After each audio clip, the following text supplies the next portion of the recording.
Mon ex-petite amie, qui avait fait fortune, est mort en laissant un testament pour le moins original. Un jeu de Jeopardy destiné à départager les prétendants à son héritage. Dans le cabinet de l'avocat, la salle débordait de membres de la famille de Charlie et d'ex-petites amies. Je me suis installée discrètement au fond, espérant passer inaperçue. Sa mère ne cessait de me lancer des regards assassins. Elle m'avait toujours tenue pour responsable de notre rupture. Et aujourd'hui, elle semblait me reprocher bien pire. Monsieur Charlie Williams a laissé des instructions très précises, déclara l'avocat d'une voix solennelle. Sa fortune, soit 670 000 $, sera répartie en fonction de vos performances à ce jeu de Jeopardy. Le frère de Charlie laissa échapper un rire méprisant. C'est du grand n'importe quoi. Elle n'a rien à faire ici. Il me montra sans détour. Pas après ce qu'elle a fait. Missy Myers a été spécialement invitée, précisa l'avocat en installant le plateau. Les catégories s'affichèrent. Habitudes de Charlie, antécédents médicaux, derniers mois, secrets personnels, et cette nuit-là. Première question pour 100. Quelle boisson Charlie prenait-il tous les matins? Sa sœur fut la plus rapide sur le buzzer. Un shake protéiné? Non. J'appuyais à mon tour, presque à contre-cœur. Du thé vert au miel.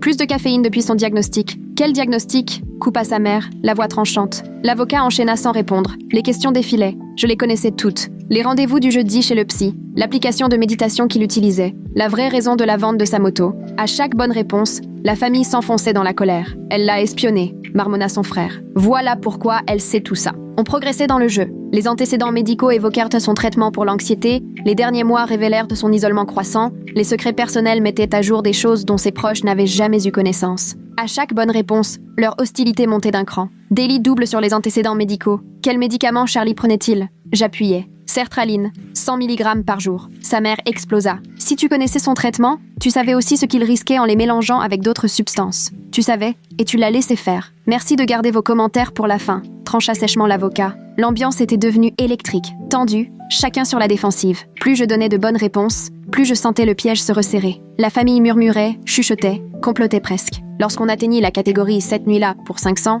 la pièce fut traversée d'un silence glacial. Quelle boisson Charlie a-t-il bu chez Amanda? J'appuyais. Une tisane à la camomille avec du miel. Tu lui as servi du thé alors qu'il devait conduire, hurla sa sœur, consciente que cela, combiné à son traitement, l'aurait rendu somnolent. L'avocat leva la main pour imposer le silence. Ce n'est pas terminé. Catégorie finale, la vérité. Les stylos furent saisis. Je sentais tous les regards rivés sur moi. Sa mère, déjà en ligne, téléphonait sans doute à la police. Veuillez faire vos mises, demanda l'avocat. J'ai tout misé. À quoi bon? Il m'avait déjà condamné. Les recherches médicales que j'avais menées pour l'aider à trouver un traitement mieux adapté, les textos où je le suppliais de venir ce soir-là, tout pouvait passer pour de la préméditation. Question finale. Qu'a pris Charlie après être parti de chez Amanda? La famille griffonnait. Alcool, autres tisanes, somnifères. Tous cherchaient à deviner ce que j'aurais pu lui donner, ce qu'ils s'imaginaient que j'avais fait pour déclencher l'accident. J'ai écrit ma réponse en sachant que j'étais condamnée quoi qu'il arrive. Le buzzer sonna. Voyons les réponses. Son frère, alcool, faux. Sa sœur, somnifère, faux. Sa mère, ce qu'Amanda lui a donné pour l'empoisonner. L'avocat secoua la tête. Amanda, votre réponse?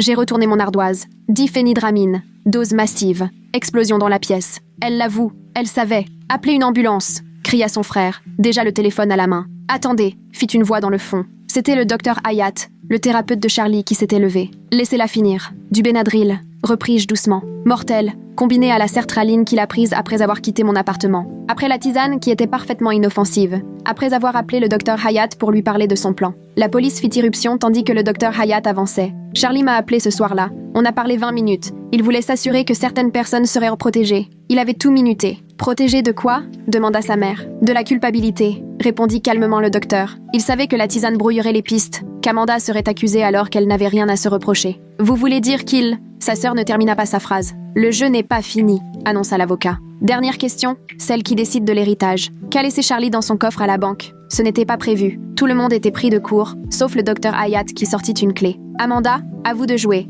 Qu'y a-t-il dans le coffre? Mes mains tremblaient. Je repensais à cette dernière nuit. Charlie insistant pour une tisane qu'il détestait, ajoutant lui-même le miel, ce drôle de revoir, la façon dont il m'avait prise dans ses bras comme pour graver ce moment à jamais. Son journal, murmurai-je. Exact, confirma l'avocat en sortant un carnet écorné. Voulez-vous que je lise la page marquée? Rachel Williams leva la main et tout le monde se tut, sauf la mère de Charlie qui continuait à hurler que j'étais une meurtrière. Mais la voix de Rachel, implacable et professionnelle, coupa court à la panique. Elle expliqua que le journal était dans un coffre scellé à la First National Bank et que son contenu déterminerait la suite de l'héritage. Elle précisa que Charlie avait laissé des consignes très strictes, détaillant le moment et la manière d'accéder au journal. La mère rugissait que tout était mensonge, que j'avais manipulé tout le monde, que jamais son fils n'aurait organisé pareille mascarade. D'un coup, le frère de Charlie bondit par-dessus la table pour m'atteindre. 2 cousins l'attrapèrent, le retenant tant bien que mal, tandis qu'il hurlait que j'avais tué Charlie et que tout le monde ici le savait très bien. Rachel se leva, menaçant d'appeler la sécurité si tout le monde ne se calmait pas sur le champ. Le frère continuait à se débattre, le visage écarlate,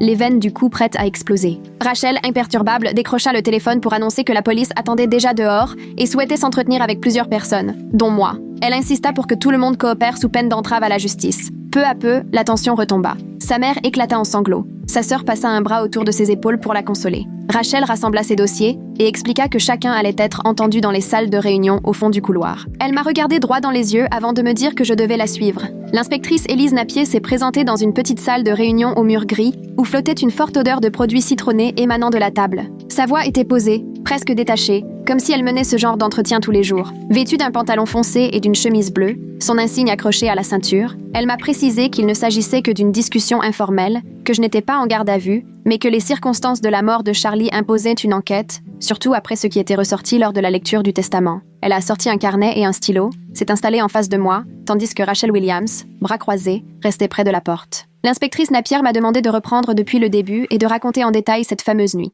J'ai pris une grande inspiration avant de lui relater précisément le déroulement des événements. Charlie est arrivé vers 20h, on a bavardé de tout et de rien pendant un moment. Il m'a confié qu'il avait besoin de souffler, alors je lui ai préparé une tisane à la camomille avec du miel. C'était tout ce que j'avais sous la main. Il est reparti vers 22h, fatigué mais apparemment en forme. Il m'a dit qu'il devait rentrer dormir. L'inspectrice Napier grattait des notes sans jamais lever les yeux. Elle m'a ensuite demandé si je connaissais ses traitements, et j'ai admis que je savais pour la sertraline, parce qu'il m'en avait parlé quelques mois auparavant, lorsqu'on était encore ensemble. Il disait que ça l'aidait à gérer son anxiété, même si parfois ça le laissait un peu amorphe. Là, elle a levé les yeux de son carnet pour me demander pourquoi je connaissais encore autant de choses personnelles sur Charlie alors qu'on avait rompu. J'ai expliqué qu'on était restés en contact, que je tenais encore à lui, même si notre relation n'avait pas fonctionné. J'ai ajouté que connaître les horaires de thérapie de quelqu'un ou l'application qu'il utilise pour méditer, ça ne voulait pas dire qu'on lui voulait du mal. Elle a noté quelque chose que je n'ai pas pu voir. J'ai demandé si j'avais besoin d'un avocat et elle m'a répondu que c'était mon droit, mais qu'à ce stade, rien ne m'était reproché.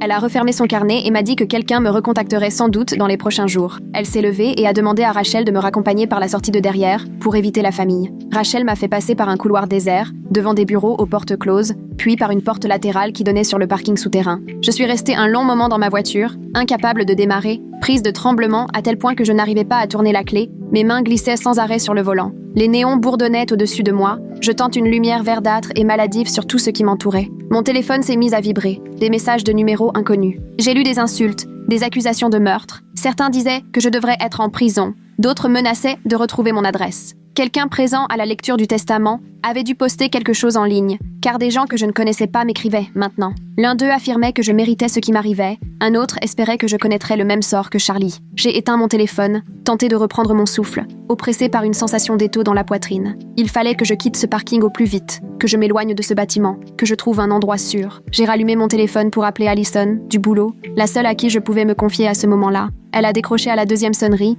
et avant même de pouvoir parler, les larmes me sont montées. Elle m'a demandé où j'étais. J'ai réussi à balbutier quelques mots sur la lecture du testament, la police, les messages. Elle m'a dit de venir chez elle tout de suite, m'a donné son adresse rue Maple, a promis de commander à manger et que je pourrais rester aussi longtemps que je voulais. Elle ne m'a pas demandé si j'étais coupable de quoi que ce soit, elle n'a pas hésité une seconde, elle n'avait pas peur de s'impliquer. J'ai finalement réussi à tourner la clé et à prendre la route, sans cesser de vérifier mes rétroviseurs pour m'assurer que personne ne me suivait. Une fois arrivée chez Allison, j'ai craqué pour la première fois depuis la mort de Charlie. Elle s'est installée à côté de moi sur le canapé, sans essayer de tout arranger ni me promettre que ça irait mieux. Elle m'a simplement laissé pleurer, me tendant des mouchoirs quand il le fallait. Je lui ai tout raconté, les questions, le fait que je connaissais toutes les réponses, la famille de Charlie qui me tenait pour responsable, la journaliste, la policière, les messages. Elle a écouté en silence, sans m'interrompre, puis, quand j'ai eu terminé, elle a dit qu'il fallait absolument qu'on trouve un avocat. J'ai répondu que je ne savais pas si j'aurais les moyens d'en payer un, mais elle a balayé ça d'un revers de main, me disant que l'important, c'était que je sois protégée,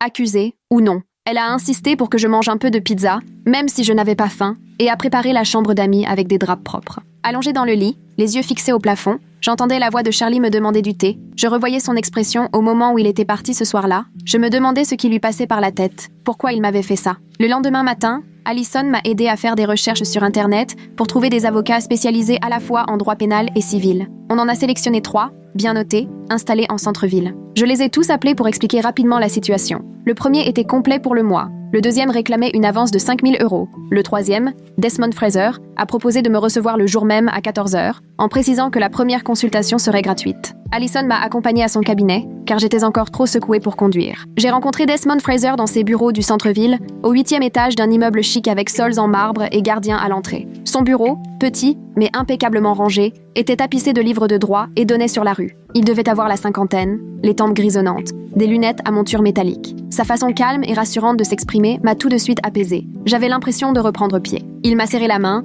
m'a invité à m'asseoir et à prendre mon temps pour tout lui raconter. J'ai repris toute l'histoire, de ma relation avec Charlie à notre séparation, jusqu'à cette dernière nuit et la lecture du testament. Il a pris des notes sur un bloc jaune, sans jamais m'interrompre. Une fois que j'ai eu terminé, il a posé son stylo et m'a expliqué que la tisane ne risquait sans doute rien, mais qu'il était impératif que je ne parle plus à personne de cette affaire sans passer par lui. Il a insisté. Police, famille, journaliste, personne ne devait plus rien apprendre directement de ma bouche. Il m'a demandé où j'en étais financièrement. J'ai répondu qu'il me restait peut-être 3 000 € de côté. Il m'a rassuré en disant qu'on trouverait une solution pour les honoraires et que, pour l'instant, l'essentiel était que je garde le silence sur tout ce qui pourrait se retourner contre moi. Ce soir-là, Desmond m'a appelé chez Allison pour m'expliquer la suite. Il m'a prévenu que l'enquête allait se concentrer sur 3 grandes questions et que je devais m'y préparer sérieusement. Est-ce que je savais qu'il y avait une interaction entre la sertraline et la diphénhydramine avant la mort de Charlie? Avais-je une raison de lui vouloir du mal? Est-ce que je lui avais donné ces médicaments ou conseillé de les prendre? J'ai assuré à Desmond que je n'avais jamais entendu parler de la diphénhydramine avant que l'avocat n'en parle à la lecture du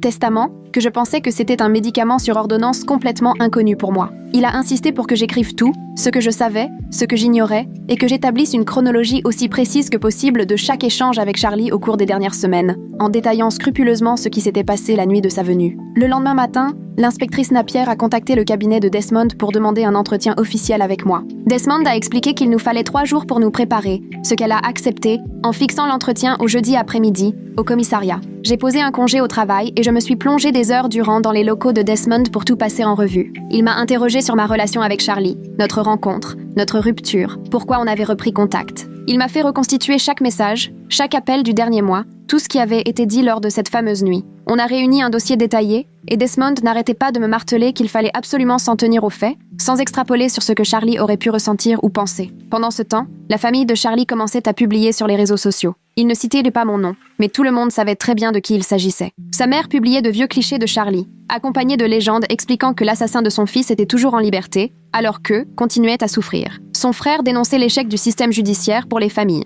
et soulignait que certains échappaient à la justice parce qu'ils savaient mentir. Leurs proches reprenaient ces publications et ajoutaient des commentaires sur le sort que mériteraient les empoisonneurs, avec des suggestions de vengeance de plus en plus violentes. Un soir, j'ai eu la mauvaise idée de lire ces commentaires et je n'ai pas fermé l'œil de la nuit. Dès le mercredi, j'ai compris qu'il fallait que j'en parle à ma chef, car ces publications prenaient de l'ampleur et tôt ou tard, quelqu'un au boulot finirait par tomber dessus. J'ai pris rendez-vous et la responsable RH a assisté à l'entretien, prenant des notes pendant que j'expliquais la mort de Charlie, la lecture du testament et l'enquête en cours. Ma chef s'est montrée compréhensive, elle m'a dit qu'elle était désolée pour ce que je traversais, mais je voyais bien dans son regard qu'elle s'inquiétait des conséquences pour l'entreprise. Elle m'a demandé si je pensais risquer une mise en examen, et j'ai répondu que selon mon avocat, ce n'était pas à l'ordre du jour, mais que l'affaire était loin d'être réglée. La RH m'a assuré de leur soutien, tout en me demandant de les tenir informés de tout élément susceptible d'avoir un impact sur mon travail. Cet après-midi-là, Desmond m'a appelé pour m'annoncer que le docteur Hayat avait contacté son cabinet. Le thérapeute voulait aider, mais il a précisé qu'il était tenu au secret professionnel,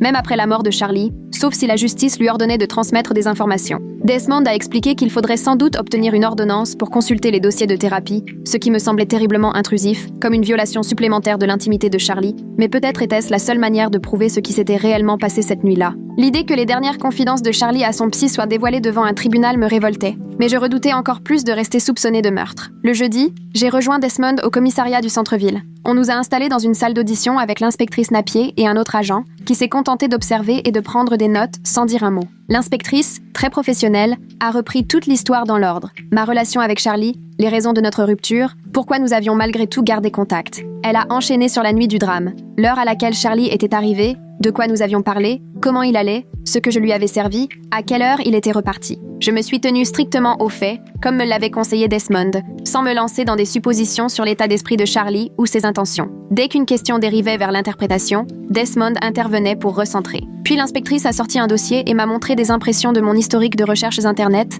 datant de 2 mois avant la mort de Charlie. Interaction avec la sertraline, anxiolytique sans danger, effet secondaire des antidépresseurs. J'ai senti mon estomac se serrer, consciente de la mauvaise impression que cela pouvait donner. Desmond a aussitôt précisé qu'il s'agissait de recherches pour limiter les risques, que j'essayais simplement d'aider Charlie à trouver des alternatives mieux tolérées, pas de lui nuire. L'inspectrice a pris note mais n'a rien commenté. Après l'entretien, en sortant du commissariat, Desmond m'a dit que ces recherches n'étaient pas à mon avantage, mais que ce n'était pas une preuve d'intention malveillante, d'autant que tout cela remontait à plusieurs semaines avant la mort de Charlie et relevait clairement d'une démarche d'information, pas de préméditation. Il a ajouté que la véritable question, c'était le contenu du journal intime, car les propres mots de Charlie auraient tant de plus de poids que toutes les spéculations sur ce qui s'était passé. La semaine suivante, Rachel Williams a déposé une requête pour accéder au journal sous scellé, afin de l'examiner comme pièce à conviction. Elle soutenait que son contenu était essentiel pour l'exécution du testament et pouvait éclairer l'enquête de police. Le juge des successions a fixé une audience pour la semaine suivante. Je suis retournée au boulot en essayant de faire comme si tout était normal.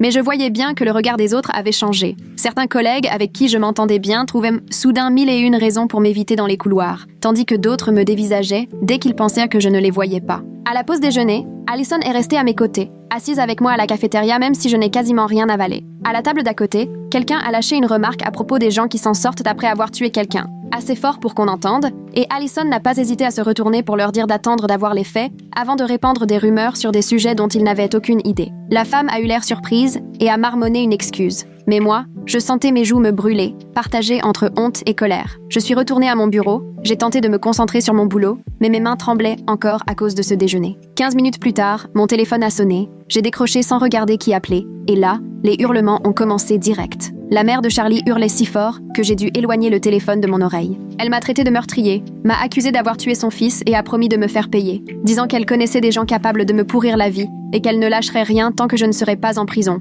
là où était ma place selon elle. J'ai raccroché sans un mot, puis je suis restée un moment à fixer le téléphone. Il s'est remis à sonner, même numéro. Je n'ai pas décroché. Il a encore sonné 4 fois avant de s'arrêter. Je suis allée direct voir les RH pour signaler l'appel. La responsable a pris des notes et m'a demandé si je voulais déposer une plainte officielle. J'ai accepté. Elle m'a assuré qu'on changerait mon numéro de poste immédiatement et que je devais noter tout nouveau contact de la part de la famille de Charlie. Elle restait professionnelle et compatissante, mais je voyais bien qu'elle s'inquiétait surtout de l'impact que tout ça pouvait avoir sur l'entreprise. De retour à mon bureau avec un nouveau numéro, j'ai tenté de m'y remettre, mais je n'ai pas arrêté de trembler pendant plus d'1 heure, et à chaque coup de fil, je sursautais. Allison est passée 2 fois prendre de mes nouvelles. La seconde fois, elle m'a apporté un café et elle est restée avec moi jusqu'à ce que je sois assez calmée pour me remettre à travailler. 3 jours plus tard, Desmond m'a appelé avec la première vraie bonne nouvelle depuis le début de cette histoire. Les relevés de la pharmacie étaient arrivés. Ils montraient que Charlie avait lui-même acheté la diphénhydramine, avec sa carte bleue, dans une pharmacie à 3 rues de chez lui, 3 jours avant sa mort. Desmond m'a dit que c'était crucial, parce que ça prouvait que Charlie s'était procuré le médicament tout seul, que je ne lui avais rien donné et que j'ignorais même qu'il en avait. Les relevés indiquaient qu'il avait acheté un gros flacon, bien plus que nécessaire pour des allergies ou des troubles du sommeil. Desmond a insisté pour qu'on transmette ces infos tout de suite à l'inspectrice Napier parce que ça changeait complètement la donne dans l'enquête. J'ai eu l'impression de respirer vraiment pour la première fois depuis des semaines. Enfin, une preuve concrète que je n'avais rien fait de ce dont on m'accusait. Desmond m'a conseillé de ne pas m'emballer, car la famille trouverait sûrement un moyen de prétendre que je lui avais demandé d'acheter la boîte ou quelque chose du genre. Mais au moins, il y avait désormais des preuves qu'il avait agi de son propre chef, sans mon implication. L'audience pour la succession a eu lieu la semaine suivante. Je me suis installée au fond de la salle avec Desmond, pendant que les avocats s'écharpèrent sur le journal. Rachel Williams a expliqué que le journal était sous-scellé dans un coffre et qu'il contenait des éléments importants, autant pour le partage de la succession que pour l'enquête sur la mort de Charlie. La juge, une femme d'un certain âge, semblait épuisée et excédée par tout ce cirque. L'avocat de la famille de Charlie a demandé que le testament soit annulé, avançant que Charlie était manifestement déséquilibré lorsqu'il l'a rédigé et que cette histoire de Jeopardy prouvait qu'il n'avait plus toute sa tête. Rachel a rétorqué que la question de la capacité mentale à rédiger un testament était distincte de l'accès au journal et que le tribunal devait d'abord examiner le journal avant de trancher sur la validité du testament. La juge a écouté les 2 parties, puis a déclaré qu'elle examinerait le journal en privé dans son bureau avant de décider quelle partie concernait la succession et lesquelles devraient éventuellement être transmises à la police. L'avocat de la famille a tenté d'insister, mais la juge l'a sèchement coupé pour préciser que sa décision était irrévocable. L'audience s'est terminée, Je suis sortie discrètement par une porte latérale pour éviter la famille de Charlie qui attendait dans le couloir avec des mines furieuses. 2 jours après, Rachel m'a appelée pendant que j'étais au bureau. Elle m'a dit que la juge avait terminé de lire le journal et avait découvert plusieurs passages où Charlie exprimait clairement son intention de mettre fin à ses jours. Il avait rédigé des notes décrivant son plan d'utiliser la visite du thé comme diversion pour rendre la situation suspecte alors qu'en réalité, il n'y avait aucun danger. Rachel m'a expliqué que la juge préparait un résumé à destination de toutes les parties et qu'elle avait déjà contacté la détective Napier pour l'informer que le journal contenait des éléments en ma faveur. J'ai demandé si j'aurais accès à l'intégralité du journal. Rachel m'a répondu que cela dépendrait de la juge,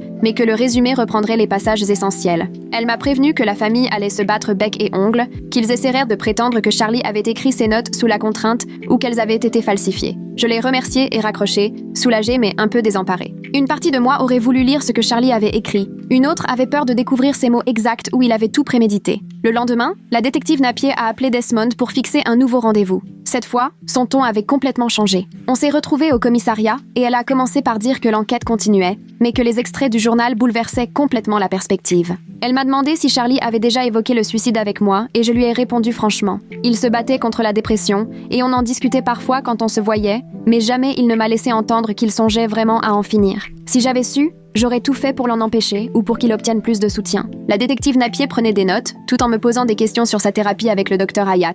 J'ai expliqué que je savais qu'il consultait, mais qu'il ne me parlait jamais de ses séances. C'était quelque chose de trop intime pour lui. Elle a voulu savoir si j'avais remarqué un changement dans son comportement dans les semaines précédant sa mort, et j'ai répondu qu'il paraissait plus fatigué et stressé que d'habitude, mais rien d'alarmant. L'entretien a duré environ une demi-heure, puis, avant de partir, la détective m'a assuré qu'elle me tiendrait informée des suites de l'enquête. Après coup, Desmond m'a dit que c'était plutôt bon signe, que d'après elle, on s'éloignait de la piste qui ferait de moi un suspect. Une semaine plus tard, la juge a transmis à toutes les parties le résumé du journal. Desmond m'en a remis un exemplaire que j'ai lu dans son bureau. L'écriture de Charlie était exactement comme dans mes souvenirs, appliquée, nette. Les entrées commençaient à peu près 2 mois avant sa mort. Il écrivait qu'il se sentait prisonnier des attentes de sa famille, qui ne comprenait absolument rien à ce qu'il était vraiment. Il expliquait vouloir me protéger des accusations, tout en soulignant à quel point sa famille était à côté de la plaque. À un moment, il détaillait que le thé serait inoffensif mais terriblement suspect aux yeux de sa famille, persuadé que je l'aurais empoisonné ou drogué, puisque, selon eux, tout était toujours de ma faute. Un autre passage relatait l'appel passé au docteur Hayat après avoir quitté chez moi, histoire de bien fixer une chronologie prouvant qu'il allait bien après notre rencontre. Il écrivait que la vérité finirait par se faire jour grâce au journal, mais qu'il y aurait ce moment où j'allais être soupçonnée. Il s'en excusait, mais déclarait que c'était indispensable pour que son plan tienne la route. À la lecture de ces mots, j'ai eu la nausée. Il savait exactement ce qu'il me ferait subir, et il l'a fait quand même. Je suis restée plantée là, dans le bureau de Desmond, à relire 3 fois le résumé, de plus en plus furieux. Charlie s'était servi de moi. Il m'avait entraînée dans son dernier acte, sans mon consentement, sans s'inquiéter de ce que ça pourrait me coûter. Il écrivait qu'il m'aimait et voulait me protéger, mais il avait sciemment risqué que sa famille m'accuse de meurtre. La manipulation sautait aux yeux. C'était écrit noir sur blanc. Il avait tout prévu, certain que sa famille m'accuserait avant même d'accepter la vérité. Plus tard. Apparemment, il estimait que traverser cet enfer valait le coup, du moment que la vérité finissait par éclater. J'avais envie de crier contre lui, mais il était mort, alors il ne me restait plus qu'à rester assis là, tremblant de rage et de tristesse. Desmond m'a laissé le temps de reprendre mes esprits avant de me demander si ça allait. J'ai dit que non,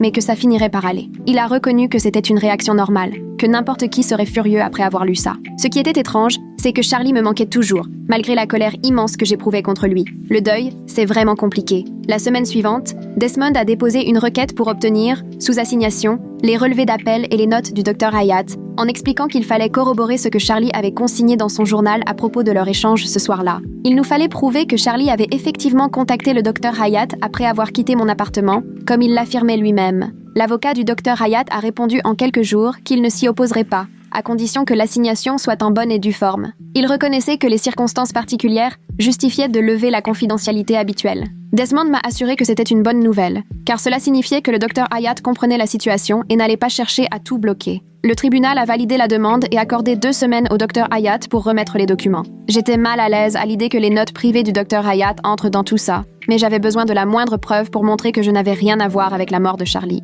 Les notes sont arrivées 10 jours plus tard au cabinet de Desmond et confirmaient point par point le récit du journal. Charlie avait appelé le docteur Hayat à 22h47, 20 minutes après avoir quitté chez moi. Les comptes rendus étaient rédigés de façon professionnelle, mais le fond était limpide. Charlie avait confié au docteur Hayat qu'il était calme et déterminé, qu'il avait pris sa décision. Ils ont parlé des dernières dispositions, et Charlie a insisté pour que certaines personnes soient protégées de toute accusation. Les notes précisaient que Charlie semblait apaisé. Le docteur Hayat avait tenté de le faire venir d'urgence, mais Charlie avait refusé. Il avait estimé que Charlie était en danger immédiat, mais en tant qu'adulte lucide, Charlie refusait qu'on intervienne. Le compte-rendu se terminait sur l'impuissance du docteur Hayat, qui ne pouvait légalement pas le forcer à se faire hospitaliser. Lire ces notes rendait tout ça encore plus concret. Ce n'était plus juste la parole de Charlie dans son journal, c'était la confirmation professionnelle de tout ce qu'il avait préparé, jusque dans le moindre détail. 2 jours après avoir reçu les documents, Desmond a reçu une lettre de l'avocat de la famille de Charlie. Ils annonçaient leur intention de porter plainte contre moi pour homicide involontaire, indépendamment du résultat de l'enquête pénale.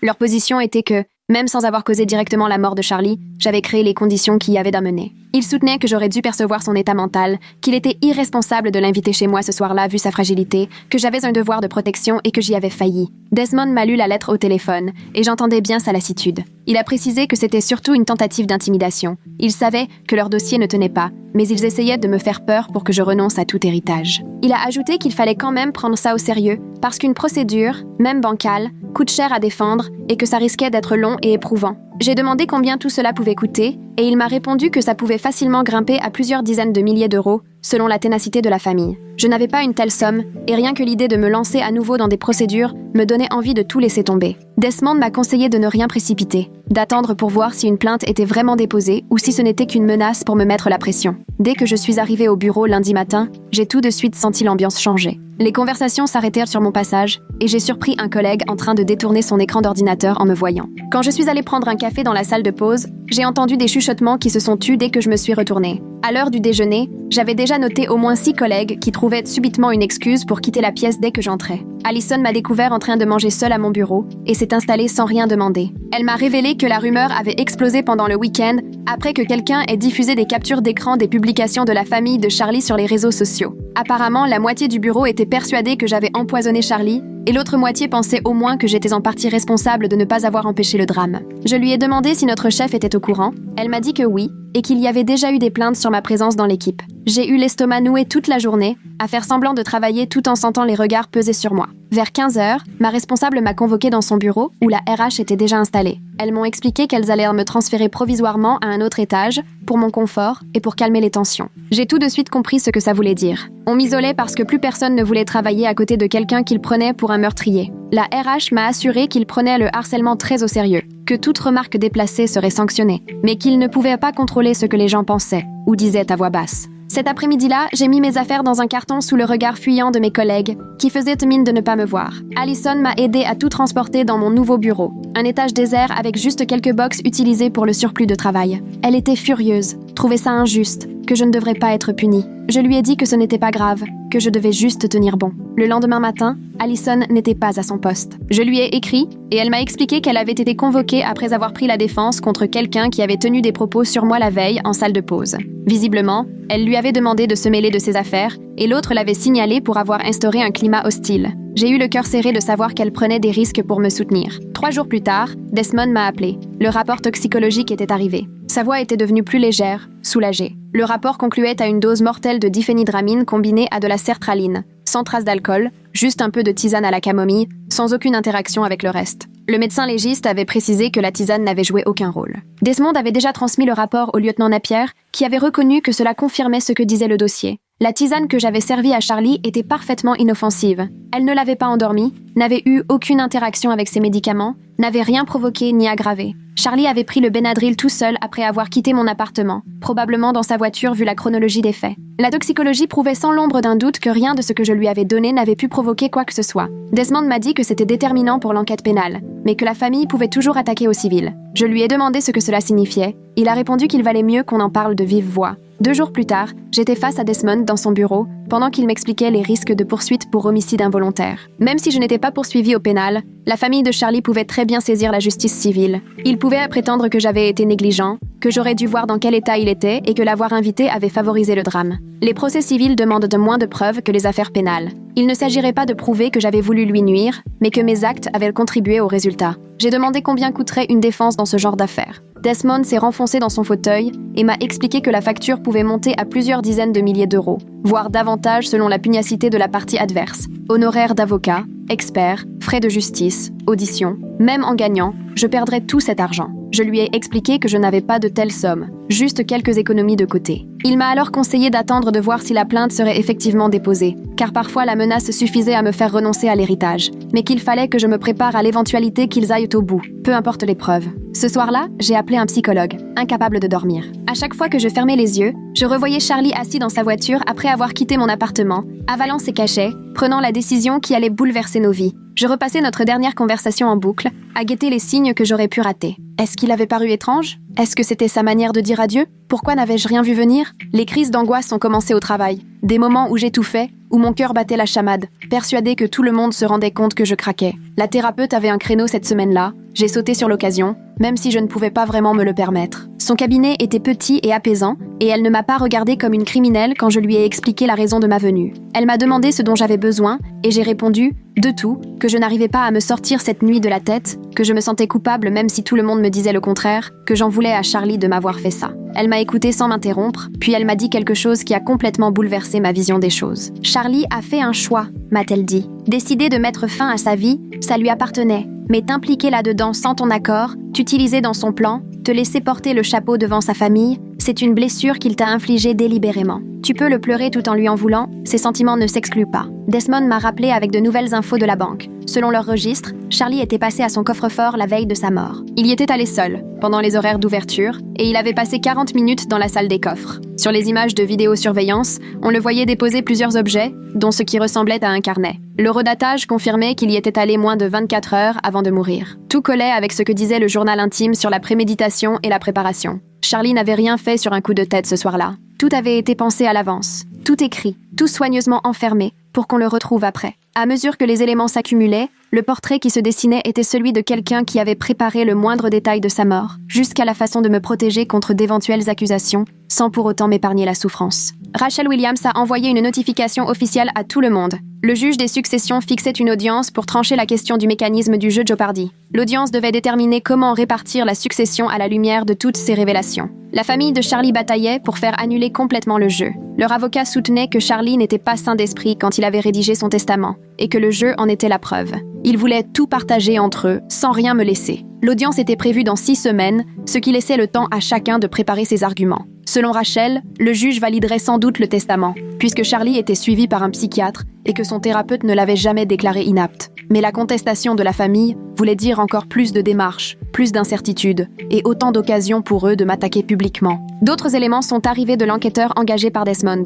Les relevés bancaires montraient que Charlie avait acheté du miel 2 jours avant sa mort, et pas n'importe lequel, exactement la marque bio que je garde chez moi. Il l'avait acheté dans une épicerie près de chez lui, payé avec sa carte, laissant une trace évidente. Ça voulait dire qu'il avait amené son propre miel ce soir-là, qu'il l'avait ajouté lui-même dans le thé. Il avait donc parfaitement contrôlé ce qu'il mettait dans sa tasse, organisant tout pour qu'on pense que j'avais tout préparé, alors qu'en réalité, il avait tout amené. Ce détail m'a littéralement donné la nausée. Je l'imaginais dans ma cuisine, versant soigneusement ce miel acheté exprès, veillant à ce que le thé soit exactement à son goût. Rien n'était laissé au hasard, rien d'improvisé, tout était prémédité et maîtrisé. Un chauffeur de VTC a contacté la police à propos d'une vidéo dashcam filmée dans la rue la nuit où Charlie est mort. Il attendait une course, et sur ces images, on voyait la voiture de Charlie à l'arrière-plan. L'horodatage indiquait 22h32, soit environ un quart d'heure après son départ de chez moi. On le voyait assis dans sa voiture, sans bouger, occupé à regarder quelque chose de petit dans ses mains. La vidéo n'était pas assez nette pour voir ce que c'était, mais le timing collait parfaitement avec le moment où il s'apprêtait à prendre les comprimés. L'inspecteur Napier a partagé cette vidéo avec Desmond,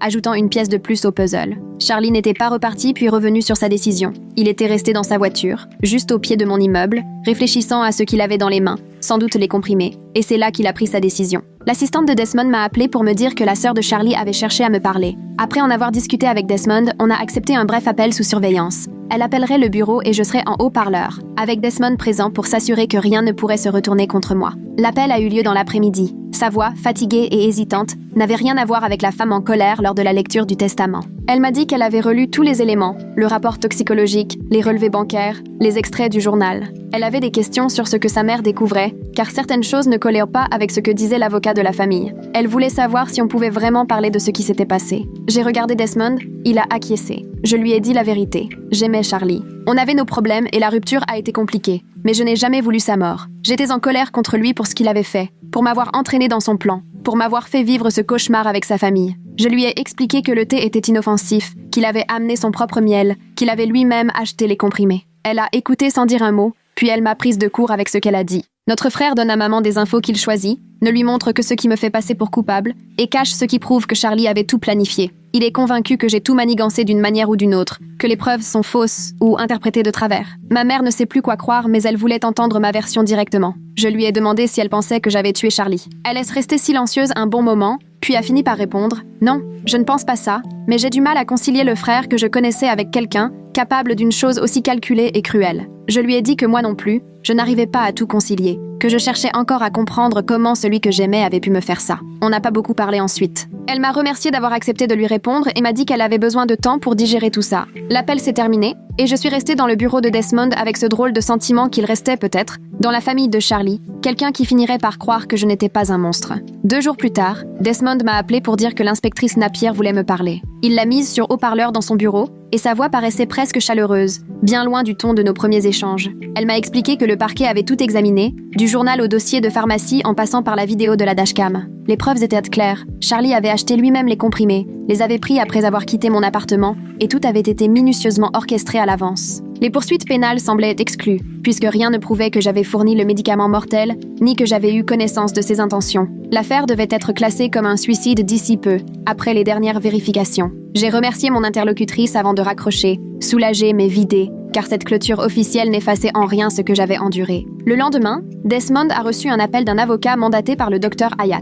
L'ordre des médecins venait d'ouvrir une enquête pour savoir si le docteur Hayat aurait dû rompre le secret médical afin d'alerter quelqu'un sur l'état de Charlie. L'avocat m'a demandé si j'accepterais de témoigner que, selon moi, le docteur Hayat n'avait pas eu d'informations justifiant d'alerter qui que ce soit. Desmond m'a précisé que ce témoignage pourrait aider le docteur Hayat à conserver son droit d'exercer, mais que rien ne m'obligeait à m'impliquer. J'ai réfléchi quelques secondes avant d'accepter. Le docteur Hayat avait pris la parole lors de la lecture du testament, alors que tout le monde voulait me faire porter le chapeau, et il avait tenté d'expliquer la vérité. Il s'était retrouvé piégé dans une situation inextricable avec Charlie, cherchant à l'aider grâce à la thérapie, tandis que Charlie préparait en secret quelque chose que le docteur Hayat n'aurait jamais pu empêcher sans rompre la relation thérapeutique. J'ai dit à Desmond de préparer la déclaration, que je la signerais. L'enquête allait durer des mois, mais au moins mon témoignage pourrait prouver que le docteur Hayat avait agi dans le cadre de ses obligations. Ce soir-là, Desmond m'a envoyé le projet de déclaration. J'ai lu attentivement la formulation juridique, qui indiquait clairement que la conversation entre le docteur Hayat et Charlie n'avait comporté ni menace précise,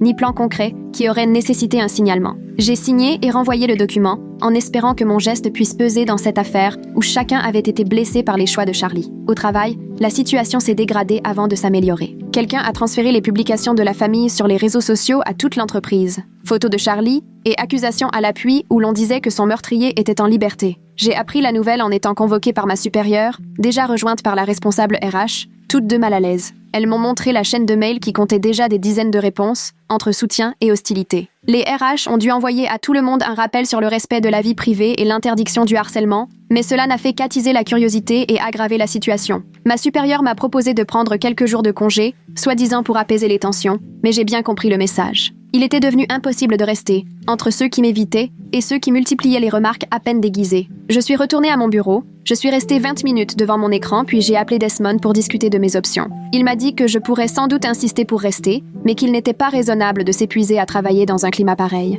J'en ai parlé à Allison à midi et elle était hors d'elle, prête à tout pour me défendre. Mais moi, j'étais juste à bout, fatiguée de devoir sans cesse me justifier, prouver mon innocence, affronter la suspicion. Cet après-midi-là, je suis retournée voir ma supérieure et les RH, et j'ai négocié un congé de 2 mois à mi-temps payé, le temps de régler les questions juridiques sans subir la pression du quotidien. Elles ont accepté sans discuter, visiblement soulagées de me voir quitter les lieux jusqu'à ce que l'orage passe. Allison m'a promis de me tenir informée de l'essentiel et d'essayer de calmer les rumeurs, même si ni elle ni moi ne nous faisions d'illusions. Ce vendredi, j'ai donc vidé mon bureau, récupéré mes affaires, en tentant d'ignorer les regards qui se levaient à peine de derrière les écrans voisins. Le lundi matin, Desmond a reçu une lettre de l'avocat de la famille de Charlie. Je suis allée à son cabinet pour la lire. Il m'a tendu les feuilles d'un air impassible. La lettre proposait une transaction. Il retiendrait alors plainte pour homicide involontaire si je renonçais à tout héritage et signais un document affirmant que j'aurais dû détecter l'état mental de Charlie et agir pour empêcher sa mort. Desmond m'a laissé le temps de relire avant d'expliquer que, d'une certaine façon, c'était plutôt bon signe. Cela prouvait que leur dossier était faible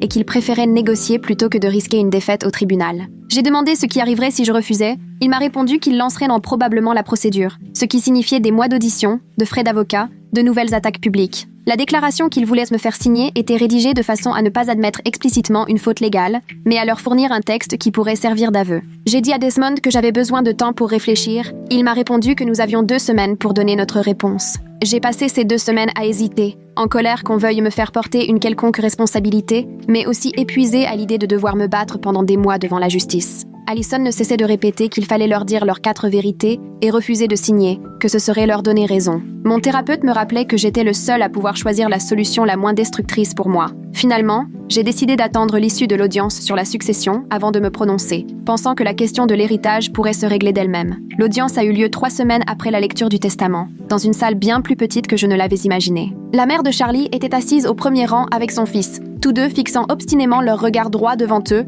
refusant de croiser le mien. Sa sœur, assise quelques rangs plus loin, m'a brièvement adressé un signe de tête, geste que j'ai pris pour un salut timide ou simplement un réflexe nerveux. Le juge prit le temps d'étudier la rédaction du testament, le principe du jeu Jeopardy, ainsi que les passages du journal explicitant les intentions de Charlie. Rachel Williams défendit la conformité du jeu avec la loi, arguant que le testament était limpide, pendant que l'avocat de la famille soutenait que Charlie n'était pas sain d'esprit et qu'il fallait tout annuler. Après avoir écouté les 2 camps et posé quelques questions sur l'authenticité du journal et l'éventualité que Charlie ait subi des pressions au moment de rédiger son testament, le juge rendit sa décision. Même si le mécanisme du jeu inspiré de Jeopardy sortait de l'ordinaire, il était conforme au droit, car le testament était clair et Charlie avait toute sa tête quand il l'avait rédigé, plusieurs mois avant sa disparition. Cependant, le juge rappela que le testament prévoyait des legs à des œuvres caritatives et que la répartition finale devait respecter les volontés que Charlie avait consignées dans son journal, notamment son désir de protéger certains proches tout en mettant d'autres face à leurs responsabilités. Je n'étais pas certain de saisir toutes les implications de cette remarque,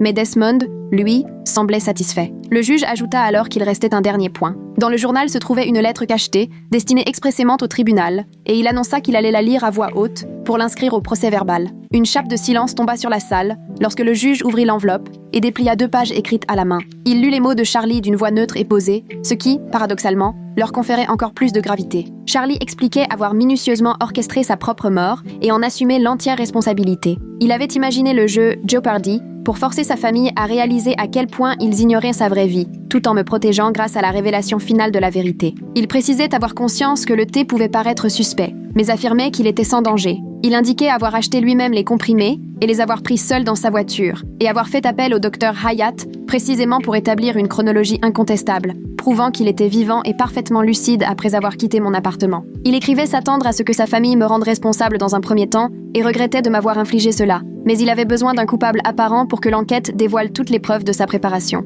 La lettre se concluait par des instructions détaillées sur la répartition de son patrimoine, avec des montants précis attribués à des associations œuvrant pour la santé mentale, et la mention que je ne devais recevoir ma part que si je le souhaitais, sans aucune pression ni jugement de qui que ce soit. Lorsque le juge eut terminé sa lecture, personne n'osa bouger ni parler. J'avais la gorge serrée en entendant la voix de Charlie résonner à travers ses mots, comprenant seulement à cet instant à quel point il m'avait instrumentalisé dans sa dernière mise en scène. La mère de Charlie laissa échapper un sanglot étranglé, avant de fondre en larmes, secouée de spasmes qui emplirent la salle d'audience d'une tristesse palpable. Son avocate et le frère de Charlie tentèrent de la soutenir tandis qu'elle répétait, bouleversée, qu'elle ignorait tout, qu'elle n'avait rien su. J'ai ressenti une véritable compassion pour sa douleur, malgré ce qu'elle avait pu me dire ou me faire ces dernières semaines. Elle venait de perdre son fils et découvrait en même temps qu'elle ne l'avait finalement jamais vraiment connu. Cette double perte transparaissait dans chacun de ses sanglots. Le juge annonça une suspension d'audience, et tout le monde quitta la salle, sauf la mère de Charlie, restée assise à pleurer, consolée doucement par son avocate. Desmond et moi avons attendu dans une petite salle au bout du couloir, silencieux,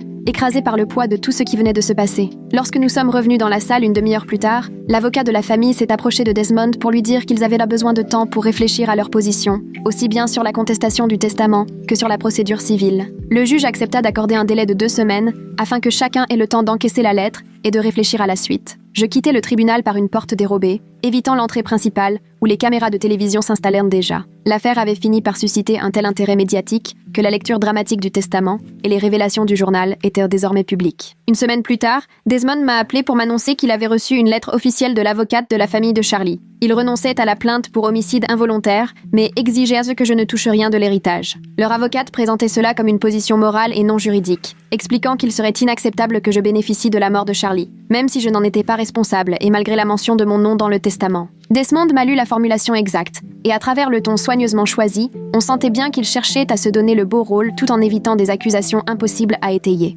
Il me demanda ce que je comptais faire, et, à ma propre surprise, je me suis mise à rire. La situation était absurde. Charlie avait manipulé tout le monde, m'avait désigné comme cible de la colère de sa famille, m'avait fait passer des semaines à vivre sous suspicion, et maintenant, sa famille voulait me punir en m'écartant d'un héritage dont je n'avais jamais voulu. J'ai dit à Desmond que je n'en voulais pas, que l'accepter aurait été comme être payé pour avoir servi de figurant dans le dernier acte de Charlie. Nous pouvions organiser un don à des associations pour la santé mentale, comme Charlie le souhaitait, mais il était hors de question pour moi de me battre contre sa famille pour de l'argent entaché par cette histoire. Desmond m'a écouté, prenant des notes au fil de la conversation, puis a suggéré que le don soit effectué dans le cadre officiel du règlement de la succession, afin d'éviter toute contestation ultérieure quant à d'éventuels profits de ma part. Nous avons passé l'heure suivante à comparer différentes associations engagées dans la prévention du suicide et l'accompagnement des personnes souffrant de dépression ou d'anxiété. J'en ai choisi 3 dont Charlie avait parlé dans son journal, des structures qu'il avait étudiées sans jamais vraiment leur écrire. Desmond a assuré qu'il s'occuperait des documents nécessaires et qu'il verrait avec Rachel pour intégrer tout ça au plan de succession définitif. 2 jours plus tard, mon téléphone a sonné et j'ai tout de suite reconnu le numéro, le commissariat. Cette fois, la voix de l'inspectrice Napier n'avait rien à voir avec celle qu'elle adoptait pendant l'enquête. Elle était plus détendue, presque chaleureuse. Elle m'a annoncé que le parquet avait publié dans la matinée un communiqué officiel indiquant qu'aucune charge ne serait retenue contre moi. D'après les preuves, Charlie s'était procuré et avait pris les médicaments seul, et il avait tout fait pour qu'il n'y ait aucun doute sur son intention d'agir sans l'aide de qui que ce soit. Elle a ajouté que le dossier serait classé comme un suicide, sans circonstances suspectes. Je l'ai remerciée, puis elle a marqué un silence avant de me dire qu'elle était soulagée que l'enquête aboutisse à la bonne conclusion, qu'elle savait que ces dernières semaines avaient été éprouvantes pour moi. Quand j'ai raccroché, je suis restée longtemps assise sur mon canapé, le téléphone à la main. Le fait que je n'allais ni être arrêtée ni poursuivie n'effaçait pas pour autant les soupçons, les reproches ou le regard de la famille de Charlie. Le lendemain matin, je découvre un mail provenant d'une adresse qui ne me disait rien. L'objet indiquait « de la part de Sarah Williams ». Et en réalisant qu'il s'agissait de la sœur de Charlie, j'ai senti mon estomac se nouer. Son message était très bref, à peine 5 phrases. Elle expliquait avoir tout lu, les éléments de l'avocat de la famille, les extraits du journal, les relevés de pharmacie et les historiques d'appel. Elle disait croire les preuves, et qu'elle était désolée pour ce que j'avais eu à subir pendant l'enquête et lors de la lecture du testament. Mais elle ajoutait que sa mère, elle, n'accepterait jamais la réalité des faits, que le chagrin était trop lourd et qu'il fallait forcément trouver un coupable. Elle concluait en disant qu'elle devait soutenir sa famille, même si, personnellement, elle ne pensait pas que j'avais fait du mal à Charlie. J'ai lu le mail 3 fois en cherchant ce que je ressentais vraiment. Une partie de moi appréciait qu'elle reconnaisse la vérité, mais une autre lui en voulait de ne pas tenir tête à sa mère ou à son frère. J'ai écrit une première réponse pour la remercier d'avoir pris contact, puis je l'ai effacée. J'en ai rédigé une autre où je lui disais comprendre la loyauté familiale, et celle-ci aussi, je l'ai supprimée. Finalement, j'ai simplement fermé le mail sans répondre, conscient qu'aucun mot n'aurait pu changer quoi que ce soit. Une semaine plus tard, Desmond m'a appelé pour m'annoncer que Rachel avait déposé le plan définitif de la succession auprès du tribunal. Le plan prévoyait environ 70 000 $ pour la mère, le frère et la sœur de Charlie,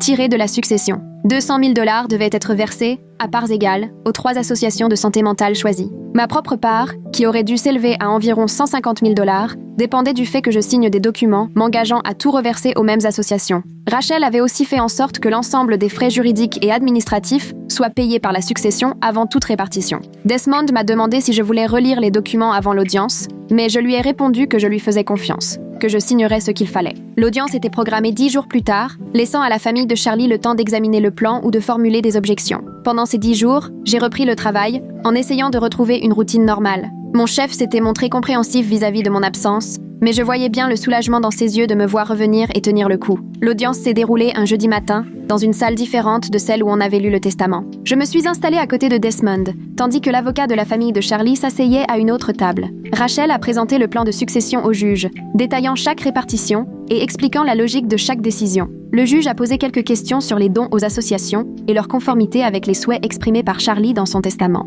Rachel a cité des passages précis du testament et du journal, illustrant que Charlie voulait qu'une part importante soit destinée à la santé mentale. La mère de Charlie n'était pas là, Son avocat a expliqué qu'elle était trop affectée pour venir et qu'il représentait ses intérêts. Le frère de Charlie se trouvait au fond de la salle, et quand je me suis retournée, il me fixait, toujours avec la même colère que lors de la lecture du testament. Sa sœur était à ses côtés, évitant soigneusement mon regard. Le juge a pris le temps d'examiner tous les documents, tournant les pages, prenant des notes, ce qui m'a paru interminable. Finalement, elle a annoncé que le plan était raisonnable, conforme au testament, et respectait les intérêts de tous. Elle a validé la répartition et fixé un calendrier pour que les transferts soient effectués dans les 60 jours. Rachel devait superviser l'ensemble en tant qu'exécutrice, afin que tous les paiements et dons soient réalisés comme prévu. L'audience terminée, je suis sortie par une porte latérale, préférant éviter le frère de Charlie dans les couloirs. 3 semaines plus tard, Desmond m'a transmis une lettre de l'avocat du docteur Hyatt. L'Ordre des médecins avait terminé son enquête déontologique concernant la prise en charge de Charlie. Il a reçu un avertissement officiel sur la nécessité de respecter les procédures de documentation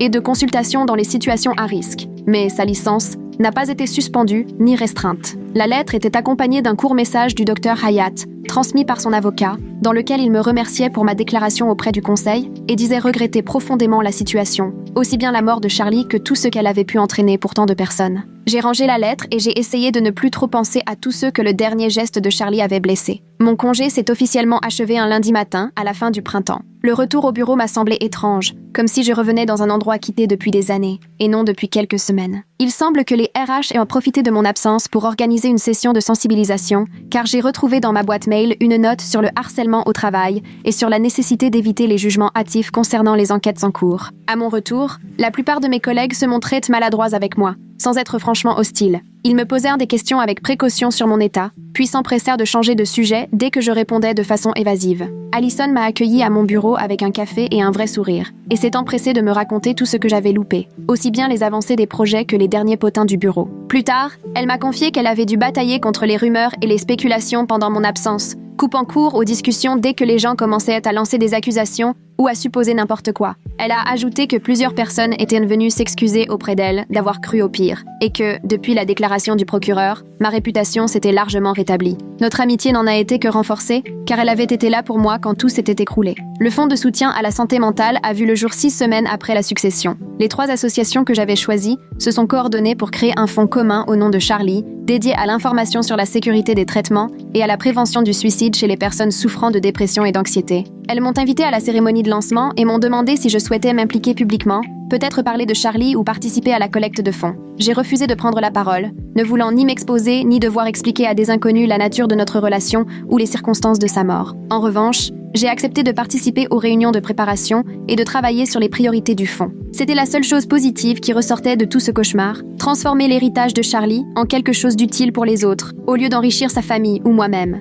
L'été est arrivé et j'ai réalisé que je n'étais pas retournée sur la tombe de Charlie depuis les funérailles. Un samedi matin, 3 mois après la lecture du testament, je suis allée au cimetière. Sa sépulture se trouvait dans une partie récente, marquée par une simple plaque posée au sol portant son nom et ses dates. Quelqu'un, sans doute sa mère, avait déposé des fleurs qui fanèrent déjà sous la chaleur. Je suis restée là un moment, cherchant les mots, mais toutes les phrases profondes que j'avais imaginées sur le chemin me semblaient creuses et artificielles au moment de les prononcer. J'étais encore en colère contre lui, pour sa manipulation, pour m'avoir transformée en accessoire dans sa dernière mise en scène, pour n'avoir jamais pensé à ce que sa mort et son plan allaient m'imposer. Mais j'étais aussi triste de savoir qu'il avait tant souffert sans trouver d'autre issue. Je vivais le traumatisme d'avoir été accusée de meurtre par des gens qui, eux aussi, pleuraient celui que j'avais aimé. Rien n'était simple, rien n'était clair, rien n'était tout à fait résolu. J'ai déposé un petit bouquet de fleurs à côté de celles qui s'étaient déjà fanées, puis je suis repartie, un peu plus légère, comme si le fait d'avoir simplement reconnu quelque chose d'essentiel m'apaisait, même si je n'arrivais pas à mettre des mots dessus. La thérapie m'a appris qu'on pouvait à la fois pleurer quelqu'un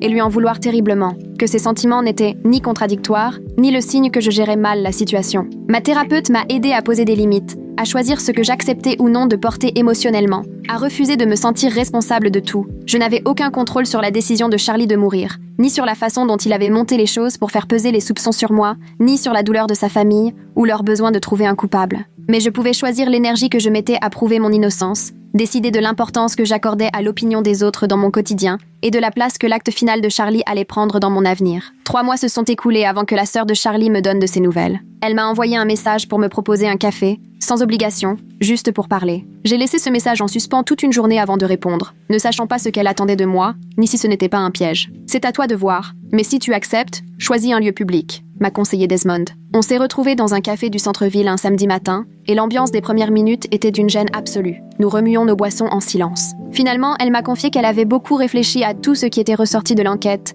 et qu'elle cherchait à comprendre qui était vraiment Charlie, puisque la presse avait mis en lumière à quel point sa famille le connaissait mal. Je lui ai parlé de notre relation, des bons moments comme des disputes, de sa capacité à être attentionnée un jour et complètement fermée le lendemain. Elle m'a partagé des souvenirs d'enfance qui expliquaient quelques-uns de ses comportements. Les attentes impossibles de leur mère, le départ de leur père quand Charlie avait 12 ans, un choc qu'il n'a jamais vraiment surmonté. On a parlé pendant 2 heures et à la fin, aucune de nous ne pleurait. Mais on était toutes les deux épuisées. « Je ne peux pas être ton amie à cause de ma mère », m'a-t-elle dit. « Mais je veux que tu saches que je crois aux preuves et je ne pense pas que tu lui aies fait du mal. » Je l'ai remerciée et nous nous sommes séparés sur le parking, consciente que ce serait sûrement notre seule conversation, mais qu'elle avait eu son importance. Les publications sur les réseaux sociaux à mon sujet ont fini par disparaître, remplacées par d'autres scandales qui faisaient diversion. Il arrivait que quelqu'un laisse encore un commentaire accusateur sous de vieux posts, mais le harcèlement s'est arrêté net après la déclaration du procureur. J'ai rendu mes comptes privés et j'ai arrêté de taper mon nom chaque matin pour voir si de nouvelles accusations étaient apparues dans la nuit. Ma thérapeute m'a aidé à accepter que certaines personnes me croiraient toujours coupable,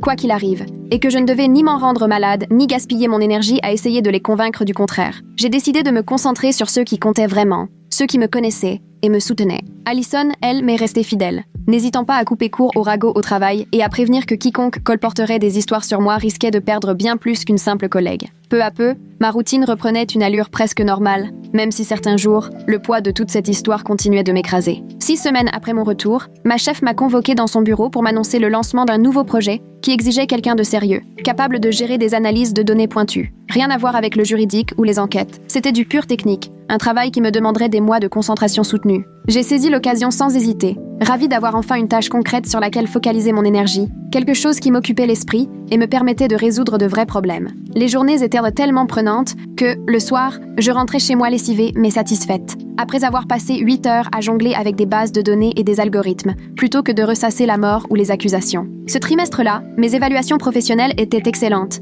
les meilleures depuis des années, et ma chef m'a confié en entretien qu'elle envisageait de me proposer un poste à responsabilité l'année suivante. Cette perspective de promotion venait prouver que ma carrière n'avait pas été anéantie par l'enquête, que je pouvais regagner du terrain grâce à la qualité de mon travail. Je me suis lancée dans ce projet à corps perdu, peut-être avec un peu trop d'acharnement, mais c'était toujours mieux que de tourner en rond à la maison, à ruminer la lecture du testament. 9 mois après la fin de la succession, le Fonds pour la santé mentale a organisé son premier événement public. On m'a proposé d'y prendre la parole, j'ai décliné l'invitation. Je n'avais aucune envie d'être le visage de l'histoire de Charlie, ni de devoir expliquer notre relation à des inconnus. J'ai quand même assisté à l'événement, discrètement installé au dernier rang du centre communautaire, à écouter les intervenants parler de prévention du suicide, de sécurité des traitements, des ressources d'aide pour les personnes touchées par la dépression ou l'anxiété. Les présentations étaient sobres, utiles, tournées vers l'action plutôt que vers le pathos. J'ai remarqué le docteur Adayat assis à l'opposé, lui aussi en retrait. Nos regards se sont croisés, on s'est échangé un petit signe de tête, sans chercher à se rapprocher ou à parler.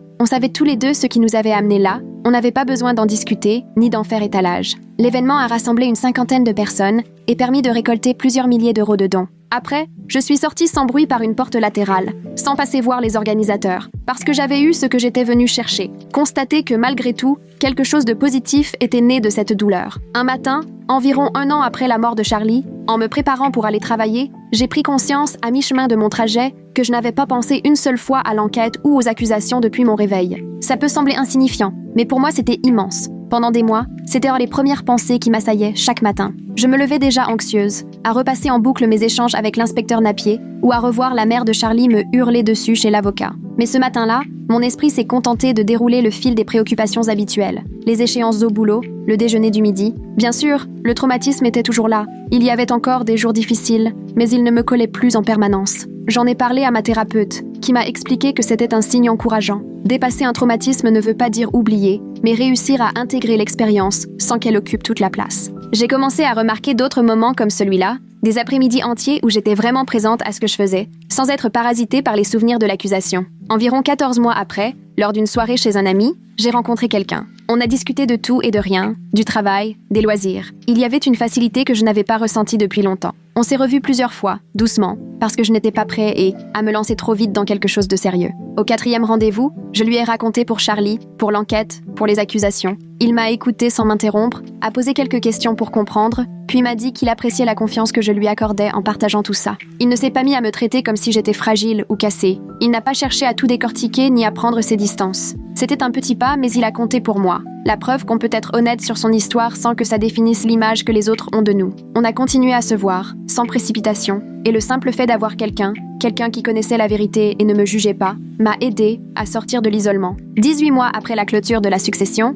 Desmond m'a transféré un mail de l'avocat de la famille de Charlie. Il voulait suivre les activités du Fonds pour la santé mentale et demander des rapports trimestriels sur l'utilisation des fonds. Le ton était froid, mais poli, exprimant leur chagrin et l'importance de l'héritage de leur fils, sans faire d'allusion directe à moi. J'ai accepté, par l'intermédiaire de Desmond, que l'organisme gestionnaire leur adresse ces mises à jour, en maintenant une distance respectueuse, tout en leur permettant de savoir comment la succession de Charlie était utilisée. Ça me semblait raisonnable, leur donner de l'information sans qu'il y ait besoin d'échanges directs. Le coordinateur m'a précisé que la famille ne venait jamais aux événements et ne s'impliquait pas davantage, mais que l'usage de l'argent restait important à leurs yeux. Je pensais parfois à la sœur de Charlie. Je me demandais si c'était elle qui avait proposé ce compromis, entre la colère de sa mère et la réalité des faits. 2 ans après la mort de Charlie, j'ai délibérément pris la route qui passait devant la rue de son accident. Jusqu'ici, j'avais soigneusement évité le quartier, quitte à faire de longs détours pour ne pas passer par ce carrefour. Un samedi, j'ai voulu me tester pour voir si j'en étais vraiment capable. En approchant de la rue, mon cœur s'est emballé, j'ai agrippé le volant un peu plus fort, mais j'ai continué à rouler normalement.